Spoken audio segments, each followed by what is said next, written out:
Coming up, the Brooklyn Nets wind down their season, and in the wake of the NBA, another playoff head coach, championship head coach no less, goes down. What does it mean for the Brooklyn Nets and their own decision-making process around round one Jordi Fernandez? We'll get into all of it coming up next.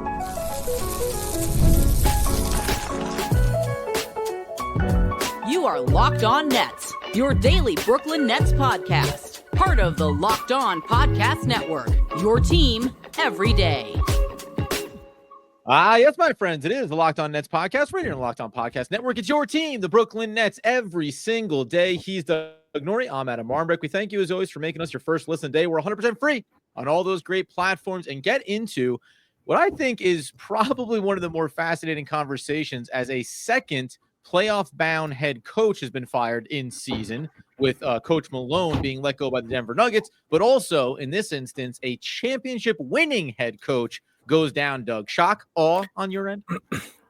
Well, no shock, because if you win the championship or go to the finals, you kind of just get fired. That's been one of the themes of the last few years. If you look back at the last, and I tweeted this out, if you five out of the last 7 championship-winning head coaches have been fired. Nick Nurse joins Malone, along with Frank Vogel with the Lakers, Budenholzer with the Bucks, and Tyronn Lue with the Cleveland Cavaliers. And you forget, and then if you also go to the finals, Monty Williams gets fired. Frank Vogel gets fired. Maybe you mentioned him. Ime Udoka, which plenty of people were happy to nitpick me about the Ime thing. Okay, is he on the team anymore?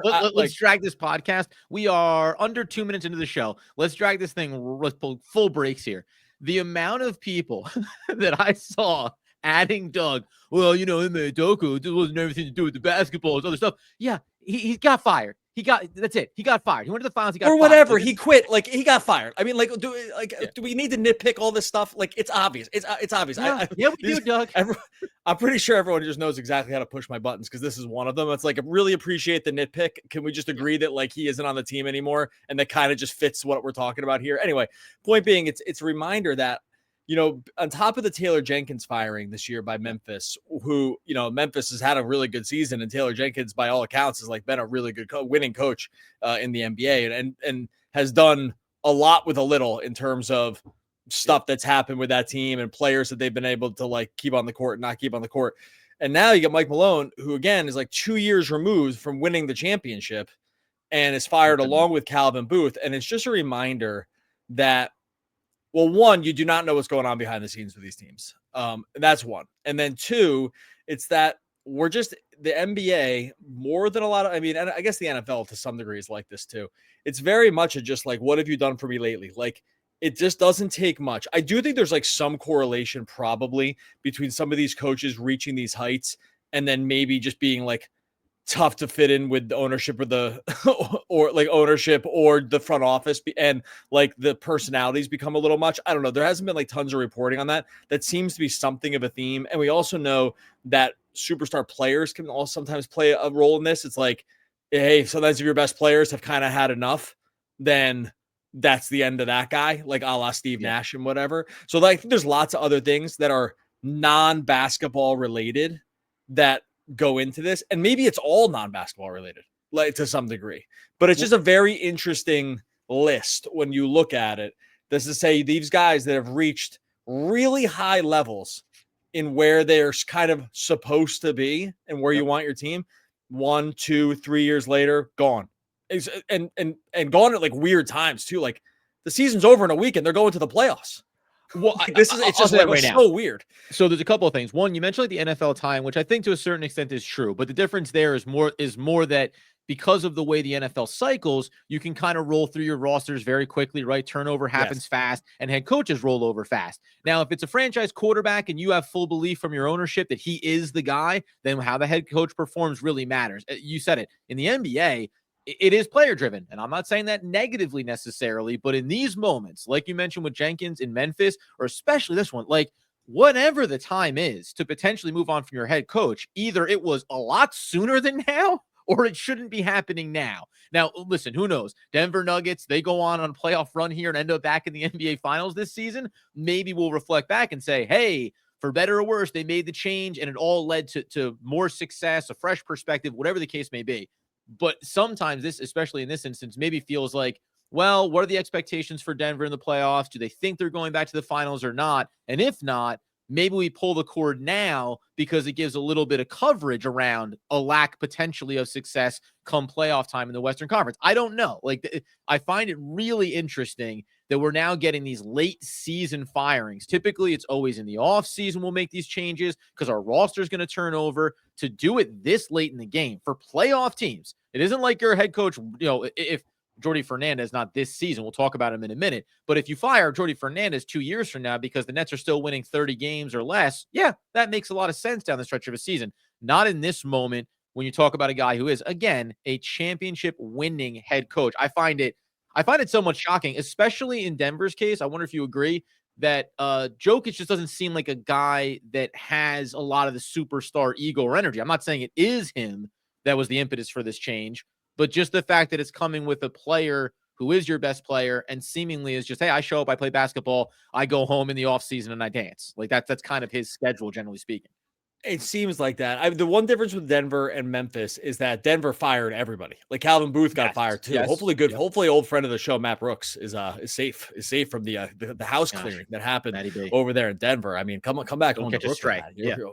The water's warm, pal. You can just jump right back in here. But overall, like I saw, so the Denver situation is a little different. Like that was ownership up, like Booth gone, Mike Malone gone, and like the Jenkins thing was the Kleiman thing, and he said, well, it's my decision, and then we're moving on. And there maybe been some fractures beforehand, and they were kind of playing out the string. The part that is just wild though is that Denver's 15 games over 500, 47-32. Right now they're the 4 seed in the East. In a very tough West, and Malone is a year removed from winning the championship. I mean, this just kind of doesn't happen. It's not like they're having this some down year. Maybe Jokic should have had enough. I'm not really sure. Did you see reporting that it was coming from Jokic? I didn't really see that. I might have missed it. No. Just that by NBA standards, typically it is driven by the superstars, right? Or at a minimum, you wouldn't think ownership walks in and goes, we're firing Malone. And the Joker comes in the next day and goes, what happened? Like, I love this guy, right? Would never occur unless you get the sign off, like happened with Giannis and Budenholzer, right? Like, you always pass your superstar sniff test before you make a move like this. These are the things that make me feel like something happened behind the scenes, like that there was just something. Now, it's a little different with the GM too, because like maybe, Booth and Malone, maybe if they're attached and they had it out. It's just very weird. It's like a very weird situation. The Jenkins thing, I mean, maybe you can explain it. They just didn't like him. They had hired somebody else to maybe be his successor. They maybe should have just hired him as the head coach right away. Whatever. It's all very weird. Success, right? Like the way Denver has. So you can say, hey, listen. They were in the Western Conference Finals. Wasn't Memphis might have been in the Western Conference Finals like 3 years. 3 years ago. Maybe it's a little bit. Yeah. So like, and maybe am I right about that? Jeez, I should know that off the top of my head. But anyway, so it's like, it's just, I find this is a shocker. The Jenkins ones, I was like, whoa, that's a weird one. The Malone one's a total shocker. But again, when you look at the history of the NBA recently, these guys, you're not set for life with these jobs. Like it just doesn't matter. The list is just too long and there's too many different reasons. And even the Ime nitpicking aside, like all these guys, some of it was basketball. Some of it was just, they were the scapegoat for the team, like starting off slow, or, the superstar, the new guys didn't like them, or like whatever it was. But it just I think it's just a reminder that it just doesn't take much, and it's one of these things too. When there's nowhere to go but down, for some of these teams, when they're like, sometimes you can hang on for a long time by just on the steady climb up, right? But the thing is, once you reach the top and the expectations are now re-anchored, performance over expectation, right? Like it comes right back to it. Culture. Yeah, I wish we could trademark that, because like that is definitely a TM this podcast, which is culture is expectations over output, or results over expectations. Results over expectation. I should know my own trademark. But this is just these are perfect examples. These are perfect 100%. Examples of it. Because when you slow and steady on the way up, like Jordi Fernandez, if he was 15 games over 500 next year, he'd be coach of the year status, right? Now Mike Malone, 15 games over 500, it's like something happened. It's not good. Everyone's fired, and you're like, how can it be? It's just I find it just the weirdest thing. And that is why, coming up here in a second, I'll throw Nets fans into a tizzy, especially those a fan of the tank, as we ask the question, should Brooklyn really have hired Jordi Fernandez? We'll go ahead and dive into that in just one moment. All right, before we get to that, tell you about our friends over at BetterHelp. The show is sponsored by BetterHelp. Taking care of your mental health just as important as taking care of your physical health. Traditional in-person therapy, it can be expensive, ranging from $100 to $250 per session. This is where BetterHelp comes in. It's online therapy. You're going to get quality care at a price that makes sense. It's going to save you time. It's going to save you money. And therapy is not just for the life's toughest moments. Get help with those everyday stresses, learning how to set boundaries. Maybe you just want to develop positive coping skills. All that stuff is so important. You want to set that base for when life kind of throws stuff at you. You're going to have access to support when you need it most. It can make such a huge difference. Your well-being is worth it. Visit BetterHelp.com/LockedOnNBA today to get 10% off your first month. That's BetterHelp, HELP.com/LockedOnNBA. All right, as we continue today's Locked On Nets episode, talking about the firing of Coach Malone in Denver and bringing perspective certainly to the Brooklyn Nets season and then potentially how they're going to grow going forward. Reminder, we're recording this on Tuesday ahead of the Nets-Pelicans game. Why? Because the game doesn't matter. We'll figure out the results and tell you about it on our next episode. And we're also going to have a discussion coming up this week about Cooper Flagg getting bounced out of the NCAA tournament. Would he maybe, possibly, consider the idea of just going back to Duke for another year, depending on where the lottery ping pong balls fall? Be sure to be around for that as episode 2. As it relates to the Brooklyn Nets, you and I agreed, start of the year, phenomenal. Jordi Fernandez, excellent coach. The Nets have hit the home run, not the Steve Nashes, not the Jacques Vaughns. This is the home run that you've been waiting for, not the Kevin Ollie. Sorry, he didn't really get a good bit of a good runway for himself. But when you see decisions like this, by the Denver Nuggets, by the Memphis Grizzlies. Listen, you can debate it however you want, but everywhere that Doc Rivers has ever been, right? At some point they fire him. He might be the only coach that can rise to the pinnacle, get absolutely jettisoned, and then another team is like, yep, he's our guy. There is a part of me that thinks, did the Nets get it wrong? Should they have just left Jacques Vaughn as the head coach once they appointed him and said, yeah, you ride this out? Because we know that with young talent, he had a hard time. It's not to drag him, but he had a hard time getting the best out of him, right? Maybe couldn't execute the way you wanted to. And it's with a lot of the same players that you've seen Jordi Fernandez succeed with. If you wanted that tank to be an absolute success, not hiring Jordi Fernandez might have been the first step. And while it feels great to have him, you probably could peel back and say, what if you were hiring Kevin Malone after this year? Because he just got let go by Denver. Would you feel dramatically different if it was Jordi Fernandez coming out of the draft next season, or Kevin Malone? Kevin Malone? Am I saying that right? Kevin Malone? That would be Michael Malone. Who is Kevin Malone? Oh, that's Home Alone. Never mind. Would you feel different though? Because I think that actually is an interesting to talk about here. And Doug is roasting me, but thankfully he's on mute, so none of those are getting through. Kevin Malone's the accountant at the office. That's right.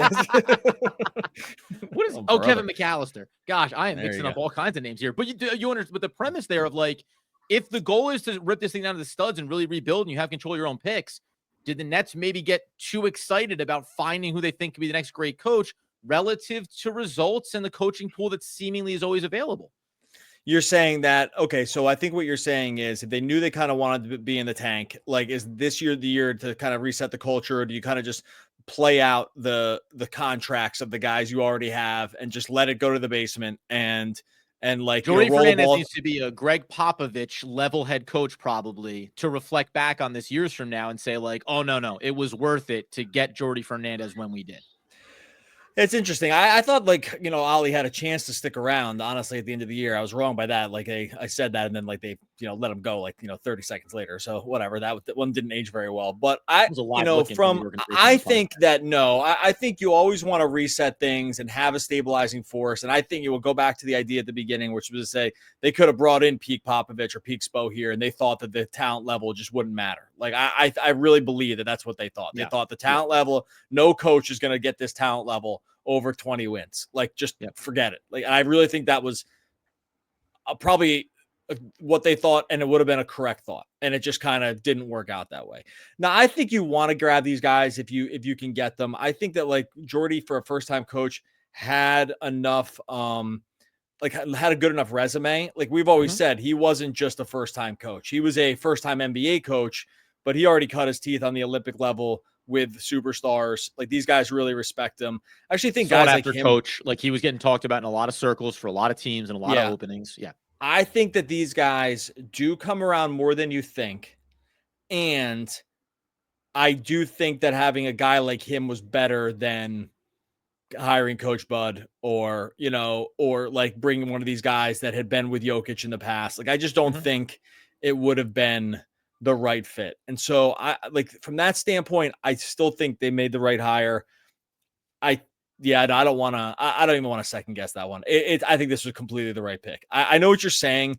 It's like, oftentimes it's really funny. If you're part of bigger organizations, and if you sit on boards of things, what will often happen in times of transition is you will essentially hire like an interim, let's say on a board level, let's say you run a nonprofit, let's say, and you fired your old executive director is on the way out, your old CEO is on the way out, and there's going to be some tough things to happen here. So you hire an interim to basically just do all the bad stuff. Yep. Have them get the bad name. They know exactly what they're doing. And then you take like 2 years and you find the exact right person. That's how it usually works organizationally, because you're going to go through a tough period of transition and you just need someone to be associated with all the unpopular decisions, right? And like whatever it is. Jacques Vaughn was that guy, right? Kevin Ollie to a lesser extent, but Jacques Vaughn, a great guy for the organization. They rewarded him with the contract, but that they put him in place to basically get beat up. Not always. Sometimes you just bring in the next person and then they right the ship. But in a place where there's large scale problems, or there are, it's going to be painful. Like you just know it's going to be painful. You usually will hire someone as like the stopgap, and just like that guy gets associated with all the tough decisions. Great. 2 years later, they're gone. Now we hire the new person. It's all good vibes, and away you go. And like the deck chairs have been set into a way that everyone can feel good about it. So like that's how it works on some other organizational levels. There is a case to say to do that. And there's a case to say, well, it's nice to establish just something good in place here and, really be able to evaluate your players because you're running good systems and really know exactly what you have in each player rather than just letting the balls get rolled out there and everyone just doing their own thing. So I don't know. I think it's not that close of a call. I can see what you're saying. I do think this part where all these guys will always be available, that is probably right. Like there's going to be good coaches available. Right? Yeah. I wouldn't sit here right now. Listen, I think that Jordi Fernandez has been great this season. I think he's going to be great going forward. I think he's a perfect fit for a team that is going to have high draft picks and going to bring in young talent and wants to build things sustainably. So I wouldn't take the time machine back and say, oh, would I do it differently? But undoubtedly, I think there'll be a segment of the fan base that says, does it really? And I think, by the way, this came from, and I apologize, this is going back to probably a month. Someone over on YouTube said this, like, you can always get a head coach. And they listed some guys that it was easy to push some of them aside. But in moments like this, when you're looking at the record and you're looking at the odds and maybe it all works out well and the Nets spike a little bit higher in the lottery, and that makes it feel even better that you have Jordi Fernandez, it is one of those things where you realize, I said at the top, how fluid head coaching roles are in the NBA, how star-driven they can be, and you don't know.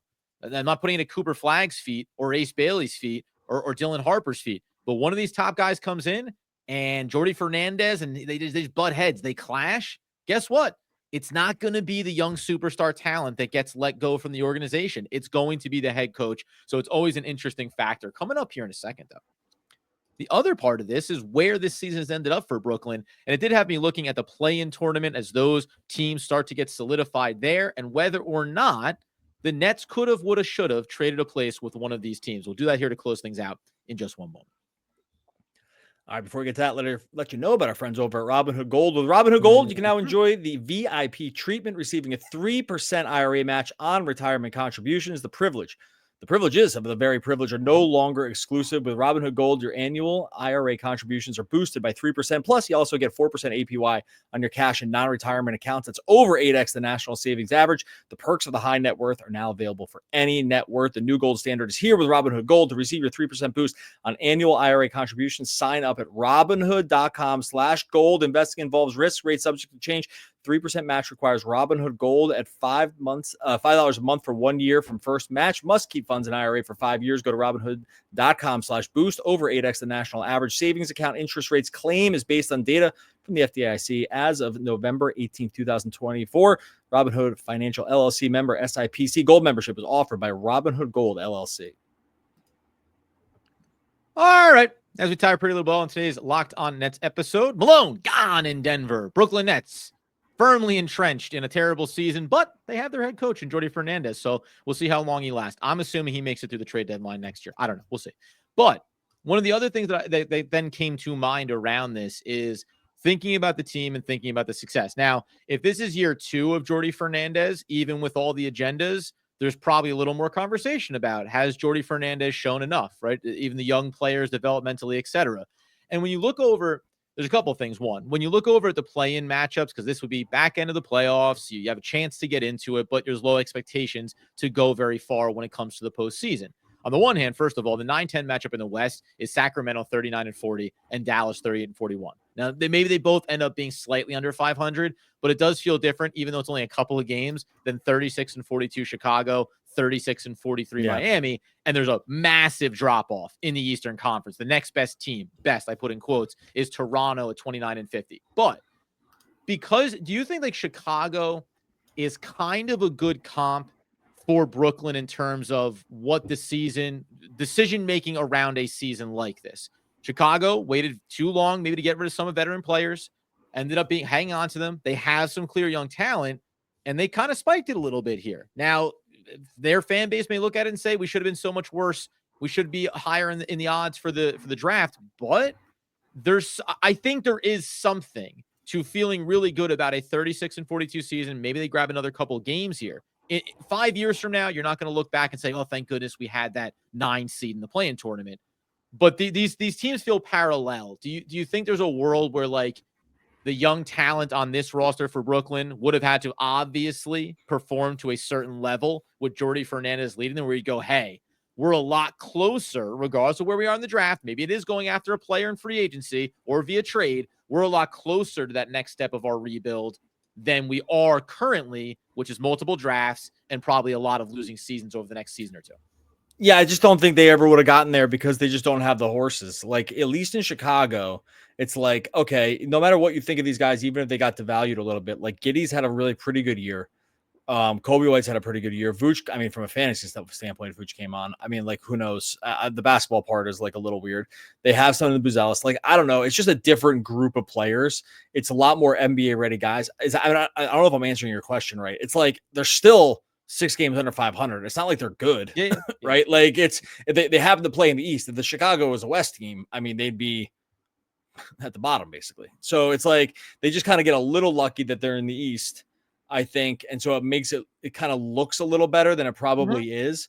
I don't think the ceiling, I think the ceiling is still like incredibly low. This might be the ceiling for like this team, right? Like, so I two just things. think One, 2 things. One, 2 seasons ago, I think it was, I was like, Kobe White, that's a guy, young player that the Nets should go after and target. That doesn't mean it's going to be whatever, but I feel good about it. This is the old, if it feels right, give yourself a pat on the back. If you were wrong, you go ahead and dismiss it. Kobe White has certainly developed nicely for Chicago, even if he's not, the highest caliber piece. He certainly is a good piece to have on your roster. Maybe a better comp here, because you just mentioned about if the Bulls were in the West. It's like, well, what if the Brooklyn Nets were Portland? There's a 12th seed in the West. They have 35 wins. But they're not going to make the play-in, and it's going to be one of those weird things where you're kind of low. You're in the lottery.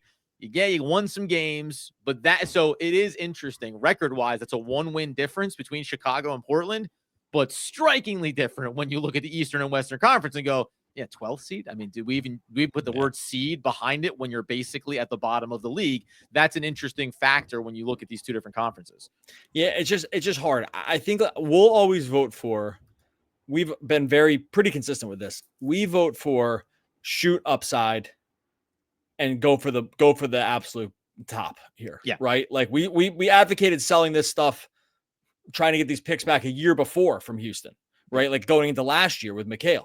Advocated so like trading DFS 2 summers ago, not just this past totally. Summer, right? Yeah. We've been on this train for a while, like recognizing that the current group they had really no ceiling. Even if you added like a Donovan Mitchell or something, it was still completely capped at like maybe the Eastern Conference Finals. And I think that would have been an absolute we probably are one of the few, this isn't, well, not pumping us up here, but one of the few shows covering the Nets that has pushed back on a lot of superstar talent that could have come in the door. And Donovan Mitchell is phenomenal. But to your point, what does it mean if you get that guy? What does it mean if you get Giannis? You're still far enough away from entire roster construction that it still behooves you to go this way. And that's why it's been a frustrating season from that standpoint. It's just a question of, you have to ask yourself, like, what do you win if you win? You know what I mean? Like it's an old gambling adage. It's like, okay, so you can make any bet, but like, what do you win if you win, and what do you lose if you lose? Like, everything's on a gradient scale here. It's not just like 1-to-1. Like, okay, you sell everything for a guy like Mitchell.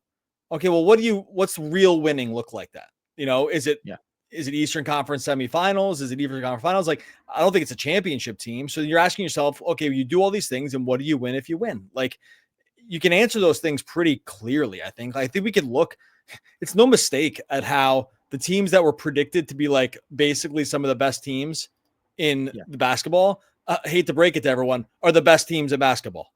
like OKC, Boston, Cleveland is definitely exceeded expectations, but they're there. New York was expected to be there 50-28. Like, none of these are surprises. Maybe Houston's a little bit better than people thought. Denver just fired their coach. They're still 4th in the West. Like, most of these teams, The West. the ones that didn't get there, it's pretty much because of injury. Like, not 100%, but very few teams underperformed because they just sucked. Most of them you can look at and be like, all right, well, why is San Antonio there? Well, Wemby got hurt. Okay, that one solves that. I mean, the Suns, maybe that's the one where you're like, they're way under expectations because they just kind of screwed up by bringing in Beal, and it's just kind of cratering and it's not really working. Maybe that's like the one team. But by and large, the teams that were supposed to be near the top this year are near the top. And the ones that were supposed to be near the bottom are at the bottom. And then you get thrown Philly because everyone died on that team. But for the most part, it's like pretty predictable. And so that's where it gets also pretty predictable when you say, well, let's just add this one guy.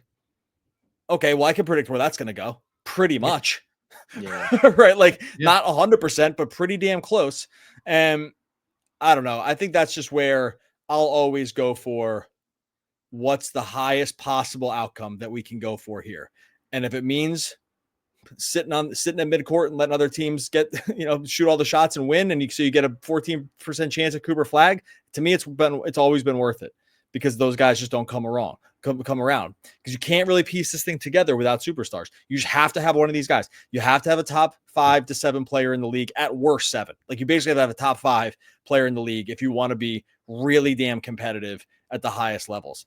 And there's just very few ways to get those guys. So we're kind of off course with starting with Mike Malone here, but overall, it just speaks to, like, it all comes together, right? And I think, and by the way, to bring it back to the top and Malone getting fired, maybe guess why you can choose to do that? Because you have Jokic, right? Like, because you have one of the best, maybe the best player in the game, right? So guess what? We'll bring in a different head coach. We'll make different decisions. Like, we'll see how it goes because we know we have this guy. Same thing if you're the Milwaukee Bucks and you fire Budenholzer and you end up bringing Doc. Okay, fine. But we have Giannis right now, and that's enough. Maybe in rare instances, the Brooklyn Nets, we'll fire our head coach and bring in Steve Nash because we have Kevin Durant and we have Kyrie Irving and we'll get James Harden. And that won't work out so well. But for the most part, when you have these high top talents in the league, then you maybe get to make different decisions around your head coach, right? Because it's always and by the way, no one confused Steve Nash with some kind of like great head coach, right? No. And what I meant, what I really was going with there was you fire Kenny Atkinson, who we maybe didn't realize was a coach that could have been, building into something. You end up firing him because you have your superstars in place, and you bring in Steve Nash, you bring in Jacques Vaughn, right? So instances like that. By the way, with Nash, 1,000% of 1,000 times, that's the choice you make. If it's Kenny Atkinson or Kevin Durant, Kyrie Irving, you get rid of Kenny Atkinson, even if you think that Kenny Atkinson is going to be a great coach, because again, at the time, you're going for championship. You that's the goal right there, not where the Nets are now with Jordi. And they would have won. And they would have won. Like they would have won with Steve Nash if no one gets hurt. Right. Would have kind of so it wouldn't have mattered. It sailed itself into port. It wasn't going to need. It just wouldn't have mattered. Like Nash was not a good coach. Like it was the X's and O's things were a problem. Like his in-game management was a problem. Nice guy. Seems like the players liked them fine. I don't think anyone confused him with like a great coach. And they would have won the championship had the guys just not busted their hamstring and twisted their ankle. Like, that's it. Like, and that kind of tells the whole story, because the team was a juggernaut because they, at the time, had 2 of the top 6 best players in basketball and probably 3 of the top 15 best players in basketball. And it's like, turns out that's kind of what you need. 100%. They had those 3 guys and Jeff Green, and they could have just rolled out a bag of potatoes and probably been fine at the 4th position. And Joe Harris just works out in that case. And Steve Nash doesn't have to do much. Like, it's not shade against him. It's just like saying it maybe doesn't matter as much as we think it does. I think it matters in elevating stuff, but once you have the horses, you just you can just win with these guys. So anyway, RIP Mike Malone. By the way, sorry, because I know we're going to get out of here and we're going to exit the show. But for some reason, when you said roll out a bunch of potatoes, I just picture when you leave out a potato and it grows those eyes on it, like you get them, let them get long enough. You could, a little bit of vert, probably, 3-4 feet off the court. Anyway, that was just They can ball. They can ball a little bit. Those guys. Yeah. So hey, Spud McKenzie could hoop. That's true. And he could really jump too. I will say, look, as we roll through the season here, we're going to roll through the off season. We're going to do a lot of Locked On Nets stuff. We're a lot of stuff to talk about Nets. And we're just going to talk about what's happening in basketball too, because as you know, we're going to cover the draft, playoffs. Yeah. But we're going to cover what's happening with the playoffs. We're going to cover what's happening like all throughout the league. Like that's just going to be the way it is. Like this is where, just kind of what our, operating procedure is going to be here in Locked On Nets. And we hope you're going to be around for it. The way you're going to be around for it, subscribe wherever you listen. You subscribe over on YouTube. That's all you got to do. Super easy. It's 3 buttons. That's it. Click, click, click. Done. 6 ones because you're 5-star reviewing it. 6 clicks. That's it. It's over. Super easy. I don't want to call you a loser if you don't do it, but it says a lot. It says a lot about you. I'll just say this. It says a lot about you if you don't do it. Very telling. Very telling. Like and subscribe. Yep, that's it. Like and subscribe wherever you listen. I honestly, there was a treasure trove to pick from here. And for whatever reason, this one landed with me. Maybe we'll exclusively use him for these quotes at the end of the show. Whenever I try to make a taco, I get too excited and crush it. And that is one Kevin Malone. Oh my God. One of the all. Actually, you know what? I'm only doing Kevin Malone quotes. Update. Poets. Only Kevin Malone quotes the rest of the way. He's one of the all-time great poets. We're back in tomorrow talking more Brooklyn Nets basketball. Basketball.